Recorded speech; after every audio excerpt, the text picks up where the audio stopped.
Hello. I hope this is working. It seems to be. We'll just jump right in. Namo tassa bhagavato arahato sama sambuddhassa. Namo tassa bhagavato arahato sama sambuddhassa. Namo tassa bhagavato arahato sama sambuddhassa. So today I want to talk about the Khuddaka Nikaya. That is the Khuddaka means a minor or lesser. It's the minor collection. Uh, Yesterday or last week, I should say, last week I spoke about the four Nikayas. This is the fifth Nikaya, and it's as a collection. It's probably later addition. Uh, is a 15 small books that didn't make it into the four Nikayas, that were at some later point were collected together and became the fifth Nikaya. There's 15 books that are recognized in all Theravada countries, and there's an additional three that are considered canonical in Burma and in the Khuddaka Nikaya, but not in Sri Lanka or Thailand.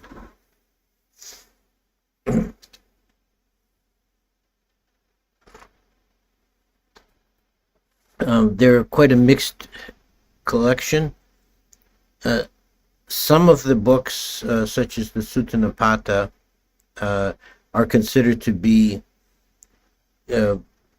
very old, original material, and some of the books, like the Vimana and Peta, they're considered to be later editions. So we'll go through the books, just to give a brief introduction to them.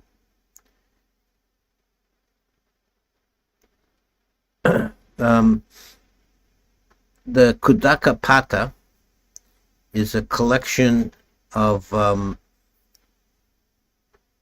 very very well-known texts on their own right that are generally taken from elsewhere in the canon.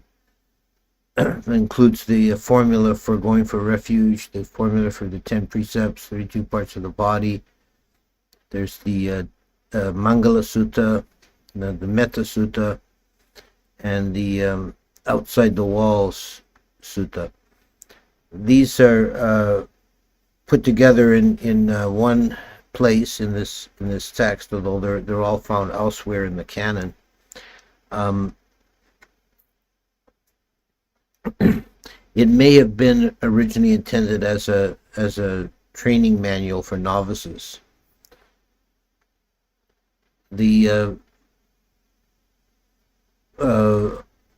Outside the Walls Sutta, Tirukutta Sutta, is the story of the hungry ghosts who were bothering King Bimbisara, and the Buddha explained about the process of making merit by giving an offering. And the chant that we do, the monks, we do at, those of you who have visited one of our monasteries will have heard, at mealtime we do the chant Yata Varivaha Para. That's taken from this sutta. It's making merit. It's called an anumodana. It's a chant for recognizing merit. So that's generally listed as the first book. Then there's the Dhammapada, a very well-known book. It's a collection of verses, and some of them are taken from elsewhere in the canon, and some of them are only found here in the Dhammapada.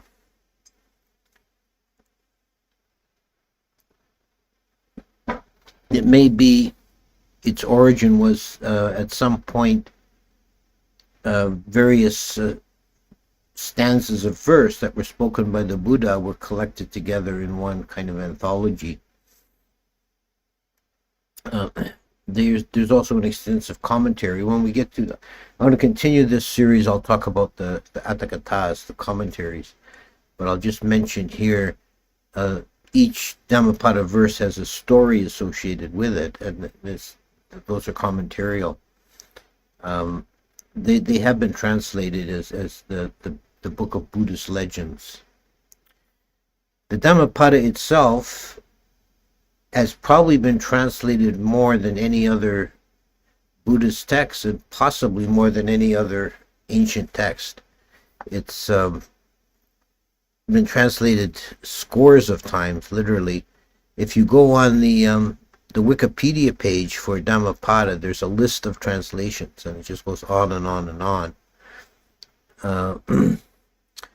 I would recommend the one by Woodward or the one by Buddharakkhita. It may be this text really appeals to translators. I think one reason is the verses themselves are quite beautiful, and it's appealing to try and translate, and it also might be an exercise for someone who's gotten to an intermediate to advanced level of Pali to try and translate verse. Translating verse from Pali is much more difficult than prose for various reasons, including the inclusion of unusual forms that are of the words that are put in to make the meter. Also, word order it's generally not important at all in a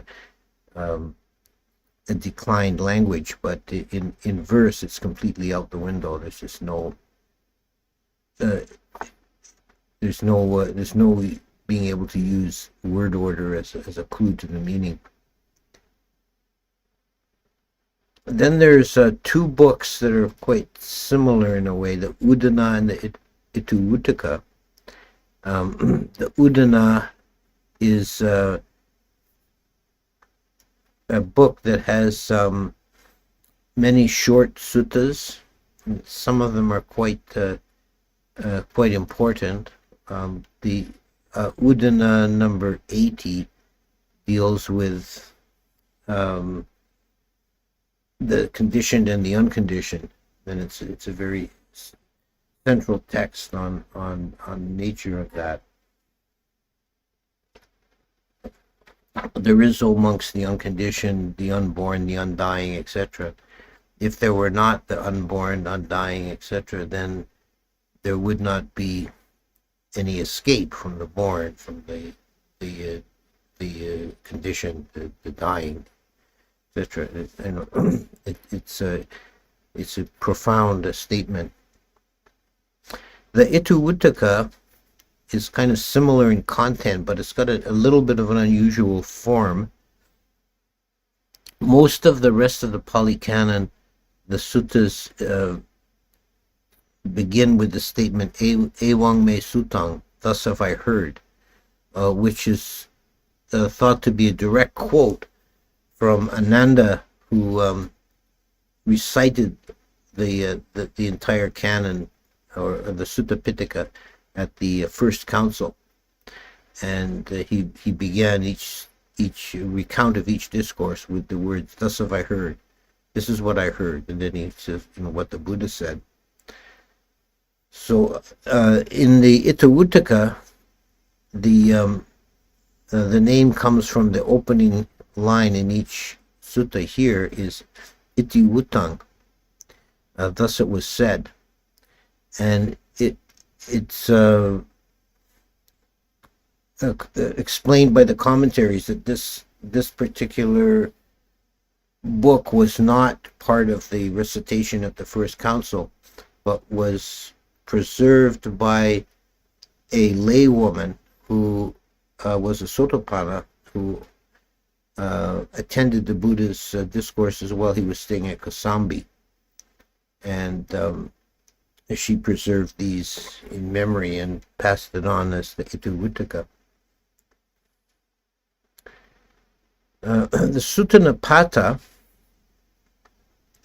is actually a very important text, and it has some um, very profound teachings in it, and it's one of the texts that scholars think is very old, meaning it's original. It hasn't been adapted from the earliest times.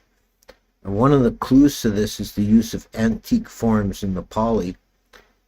One example, obvious example, is that when the chief god of Tawatingsa heaven is mentioned, as he is several times, he's given the name Inda, which is the Pali version of the Sanskrit Indra, which is the Vedic chief god.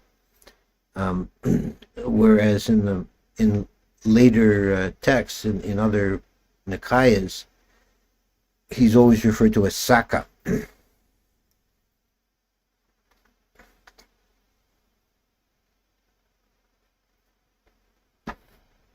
And only occasionally particularly in verse, he's given an Inda as a kind of poetic title, but here he's always referred to as Inda.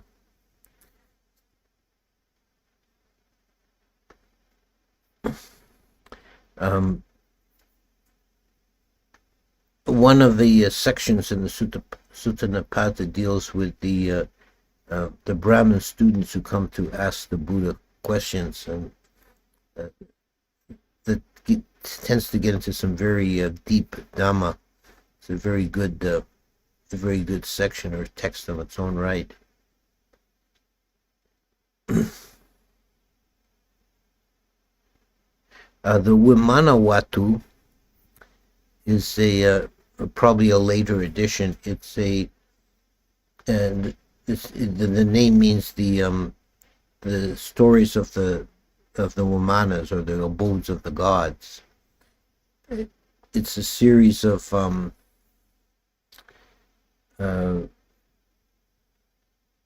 stories about the Devas, and they usually follow there's a few that are a little bit different, but they usually follow the pattern of Moggallana is visiting the Tawatingsa heaven, and he encounters some Deva, and who has something unusual about his person or her person, or his or her dwelling place, etc. Maybe it's many lotus plants or whatever, and he says, "How did you come by this great merit?"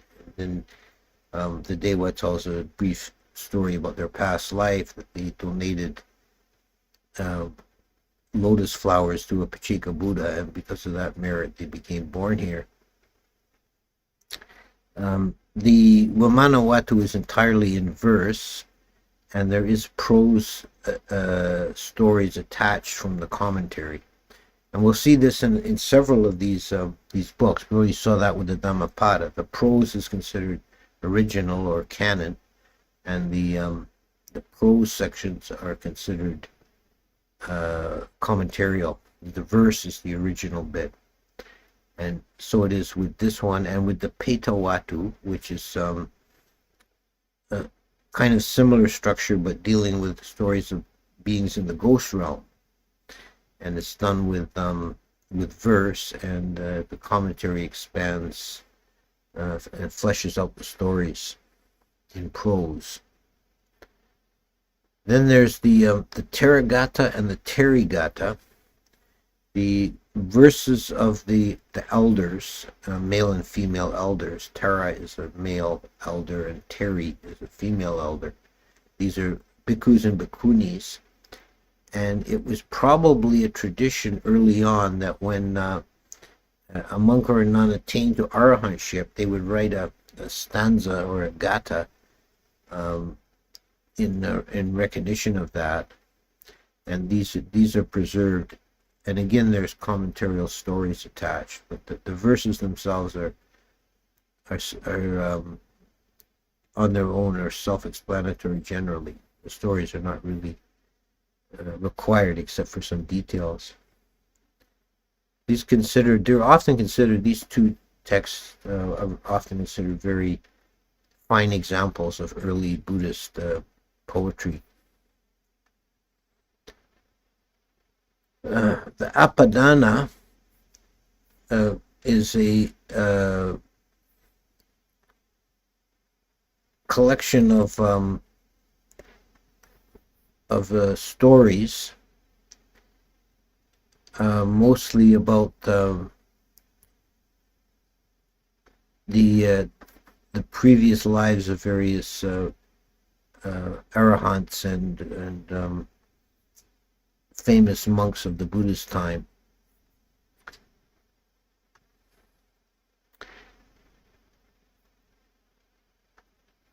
The Buddha Wangsa is a collection of stories about first of all Gautama Buddha, the Buddha of our time, and then also there's collection of stories and incidents from the lives of previous Buddhas.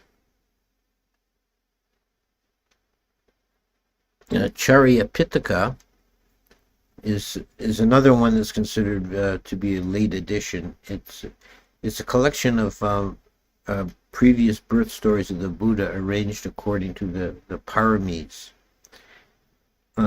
The doctrine in Theravada is that for someone to become a Buddha, they have to perfect all the 10 paramis to a very high degree, and this was done by Gautama Buddha in his previous births. So there are stories for each of the Jatakas, although it doesn't seem to be complete. There's only 7 paramis that are given stories, and maybe the other stories have been lost with time, or they were never collected here. So this is very similar to the next one is the Jataka, which is more well known. The Jatakas are a collection of stories about the Buddha's past lives, and there's 540 something of them. It's quite an extensive collection. And again, they're all in verse. If you see published stories about the Jatakas, they're mostly taken from the commentaries, because the commentaries expand the stories. The verses themselves, in many of cases of the Jatakas, the verses are rather cryptic, and it's hard to make sense of them without the explanatory material in the commentary. And sometimes, if you just read the prose stories of from the commentaries, which is how most people are introduced to the Jatakas, you'll find some of the stories seem a bit convoluted or strange, with odd incidents put in that don't seem to fit into the main line of the plot. And this is generally an attempt by the commentator to explain some verse that's rather mysterious or cryptic.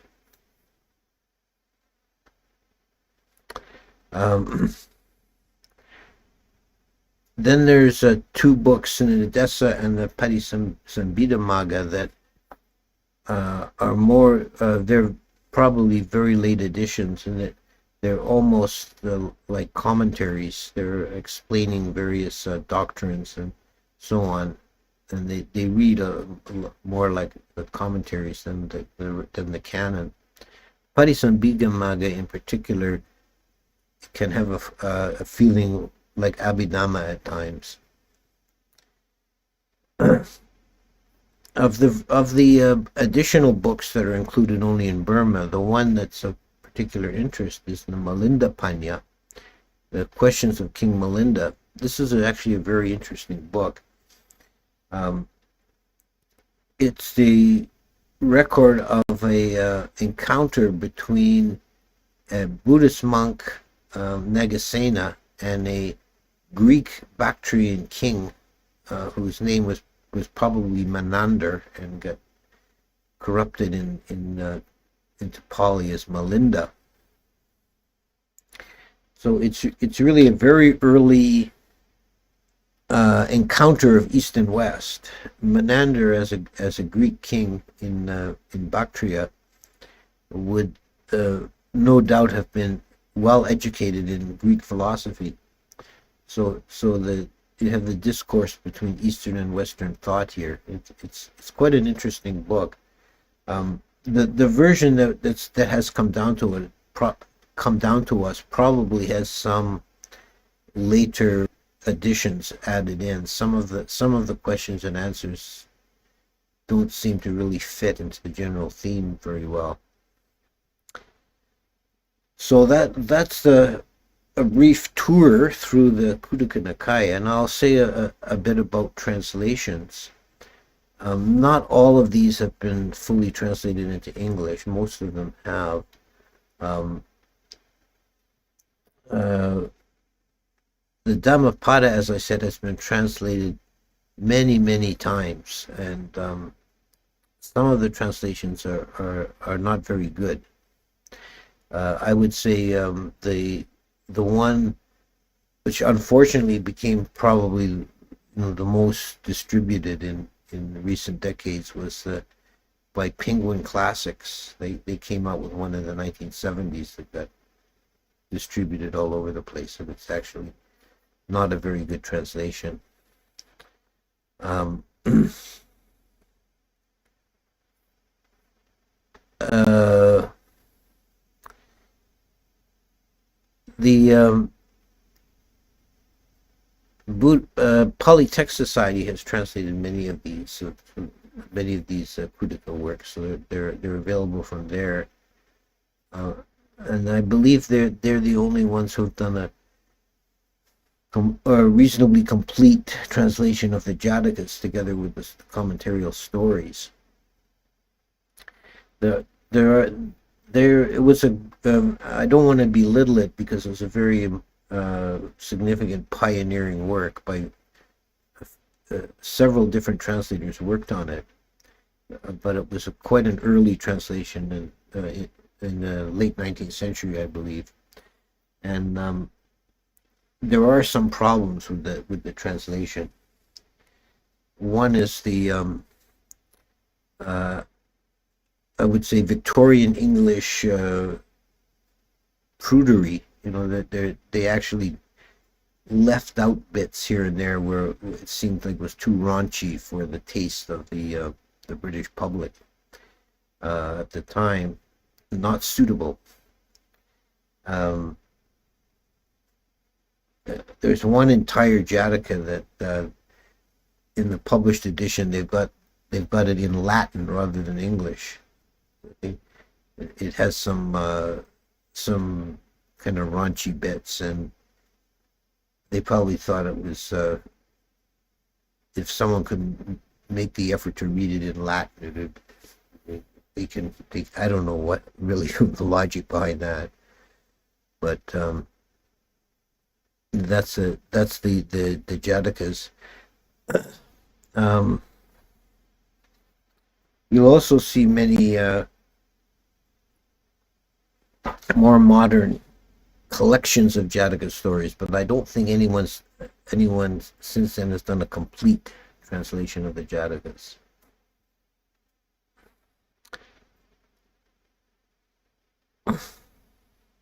Milinda Panha has been translated into English. That's very much worth studying. And some of these will be available on places like Sutta Central or Access to Insight. So that's an introduction to the Khuddaka Nikaya. That's a lot of detail for a short lecture, but hopefully it gave you something of value. And I'll stop there and go on to the chat, see what we've got in the chat. Let me just get it so I can read it. Is it true that the Adhikatha states that one cannot get full arahantship after first 1,000 years after Lord Buddha's parinibbana? I'm not aware of that being in the Adhikatha. There is I'm not. I wouldn't absolutely be sure about that statement though. I know that is something of a tradition, particularly it was in Burma. Um, I think that's kind of fallen by the wayside now, but it used to be a belief that we were in a declining age, uh, to such an extent that enlightenment is no longer possible. Last week you mentioned websites with good translations to canons, but I don't recall mentioning Sutta Central. Yes, I probably forgot to state that, but it is, yes, Sutta Central is a very good source for reading translations of different suttas and things. Ajahn, can a Deva or Brahma always remember what they did to get to that realm? Is it always just one act? And what are the common ones that made one go to Tavatimsa or to Sita or Brahma realm? Generally, the Devas do have a memory of their immediate past life, but not further than that. And as for which act gets them reborn, if we go by the Vimanawatu, the stories of the Devas that I mentioned, it's almost always some act of generosity, often done at a particularly significant moment, and often given to a Pachika Buddha or an Arahant.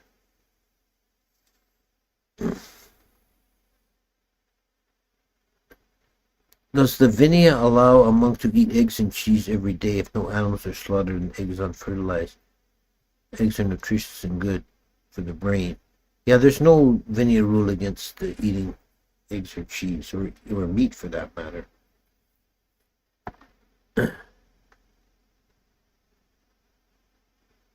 Could we infer Jatakas are precursors to Zen koans? Laugh aloud. No, I don't think that's. I don't really see a strong connection there. I guess you were referring to the idea that the verses are I said that they're cryptic. Yeah, some of them are strange. The Jatakas mention communications with animals. Is this literal? Have we lost the skill as humans? Also, getting surgery tomorrow, it would be good if you could send some metta my way. Oh, Mudita, best of wishes for your successful surgery and recovery. I hope it all goes well for you. I don't know how literal we need to take the Jataka stories there, and I think that it's a very diverse collection. Some of them are quite naturalistic, and some of them are full of fantastic details.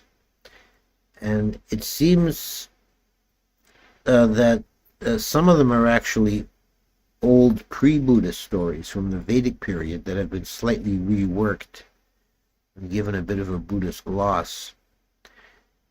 One example that comes to mind where I think this is clearly the case is there's a story about a royal family, that a couple, king and the queen, that were overthrown in a coup by some evil scheming characters, and these righteous rulers were exiled to the forest, which is a trope that occurs in several stories of the period. And the queen is out gathering nuts and berries for their dinner, and she's seized by a rakshasa, which is the first clue that there's something antique about this story, because these kind of ogre-like monsters generally are called yakas in Theravada tradition, and rakshasa is a older Vedic era term, for these kind of monsters. So she's seized by a rakshasa, and he says, "You're very beautiful. I want you to be my wife." She refuses, and he says, "Well, if you won't be my wife, you'll serve just as well for my breakfast." And he's carrying her off, and she cries out, "Is there no force of righteousness in the world?" And Saka comes down and threatens the Rakshasa with his thunderbolt. And the Rakshasa surrenders, and Saka carries him away over 7 mountain ranges and lets him go, which I think is the Buddhist improvement on the story. I think the original Inda would have just blasted the Yaka right then and there and be done with it. But in the Buddhist version, it's catch and release. I've been listening to Venerable Dhammabuddha's expositions, and he believes only the first 6 books of Khuddaka Nikaya are reliably orthodox. Which parts would you consider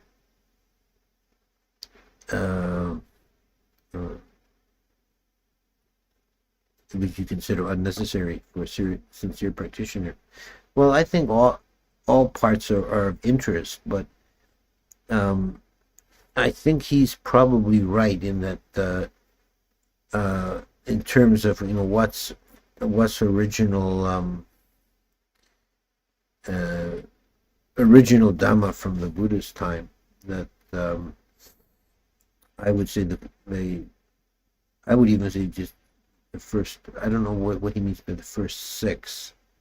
The first 5: Khuddakapatha, Dhammapada, Udana, Itivuttaka, Sutta Nipata. Sutta Nipata in particular.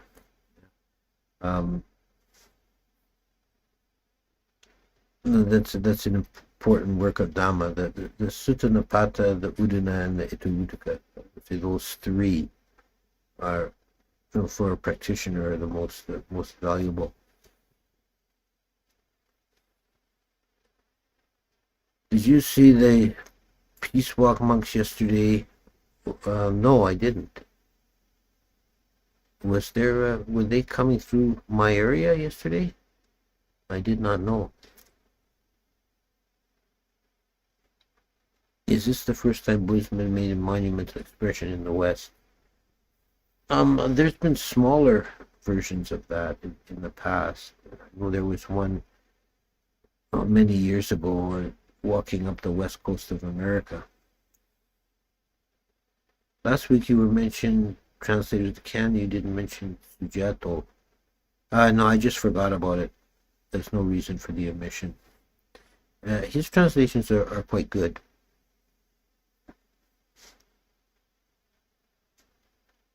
I often wonder what it's like for Sotapanna, who spends a lengthy time in heaven before coming back to earth. Would there be no Sangha here to explain where their insight came from?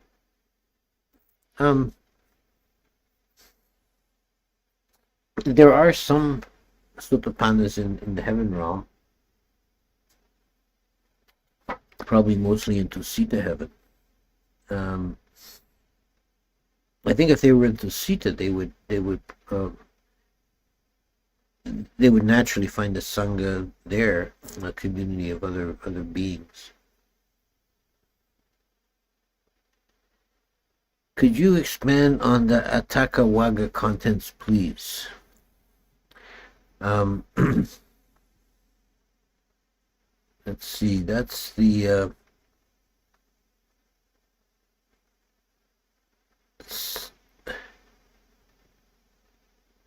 section in the Sutta Nipata, and it's actually has been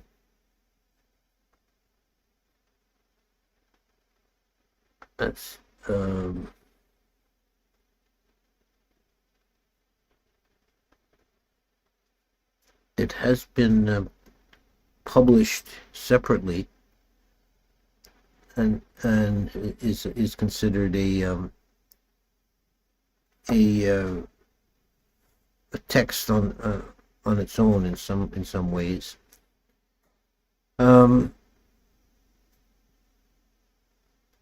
It's very much like the Udana or Itivuttaka in flavor.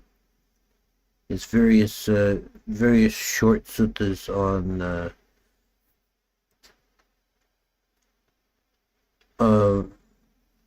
sense pleasures and the danger of sense pleasures and the dangers of quarrels and disputes, etc.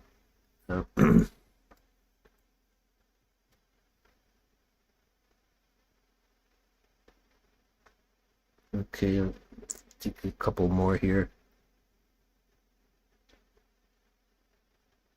I also understand not all suttas in the Khuddaka are from the Buddha. Yes, there have been additions. Oh yes, certainly.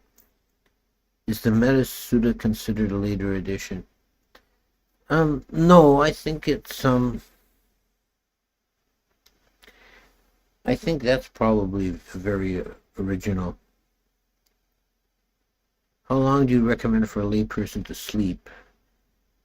Can I use sitting meditation for replacement? I'm hesitate to give a a recommendation as to length of time for sleeping because it varies so much from individual to individual depending on situations like your age and your life situation. If you have a very busy and stressful life, you need more sleep than otherwise. I would be cautious about trying to replace it with sitting meditation, doing what's called the sitter's practice. That can actually, to never lie down can actually be hard on your body physically. It can be hard on your back. If you are able to do that, it does give you, if you get over the initial thump, it does give you a lot of energy. There is a danger of oversleeping. There's an old Chinese saying that says one who sleeps too much never wakes up. And I think you probably can relate to that from, I think, into your life at some time when you overslept and you feel dull and groggy all day the next day. But also, it's not good to undersleep. Your brain and body need that period of shutdown.